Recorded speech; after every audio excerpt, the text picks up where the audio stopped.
Это один из 6 автомобилей, которые ежедневно доставляют воду в населенные пункты Малгобекского района. Сначала ее набирают на водонапорных башнях. Оттуда машины выезжают к жителям по адресам. Мы сейчас находимся на так называемой 15-й площадке. Это водонапорные башни, которые снабжают водой первый микрорайон города Малгобека. Ну, нам единый оператор в сфере водоснабжения предоставил возможность брать воду отсюда. В настоящее время отсюда мы возим воду в сельское поселение Саковши на 2 машинах. Также 2 машины работают в сельском поселении Инарки, где летом особенно сложная ситуация. Вот у нас есть журнал, полностью все заявки мы записываем каждый день. Но в день поступает заявок 30-40, а мы исполняем 15, 12, 10. Почему? Потому что даже мы не успеваем выполнить заявки, так как негде место даже воды взять. Машины же, алхамдулилlah, дал хвастом, хоть немного, но припадает. По словам представителей администрации Малгобекского района, заявок поступает много. Практически в каждом населенном пункте района есть потребность в воде. Однако оперативно обработать все обращения не всегда удается. Техника работает без перерыва, но физически охватить сразу все точки не получается.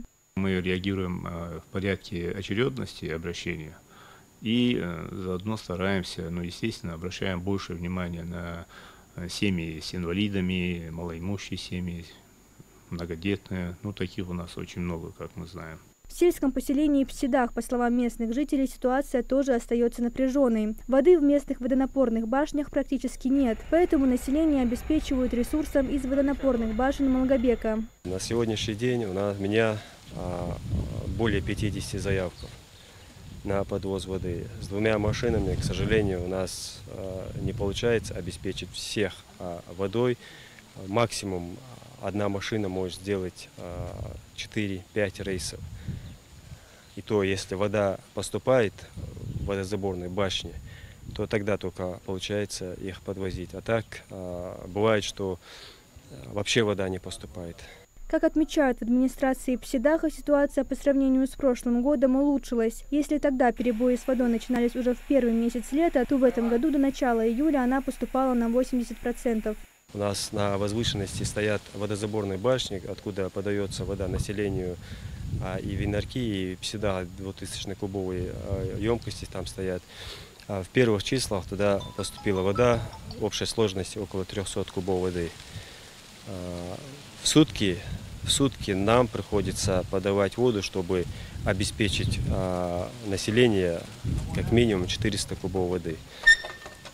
Это говорит о том, что уже целый месяц мы остаемся без воды. Как поясняют специалисты, проблема в нехватке воды в снижении дебита скважин. Это связывают с жаркой погодой, высоким потреблением и износом оборудования. Несмотря на сложную ситуацию, оперативные штабы продолжают активно реагировать на обращения жителей. Мария Амбата, Мухаммад Яндиев, Магаз 24.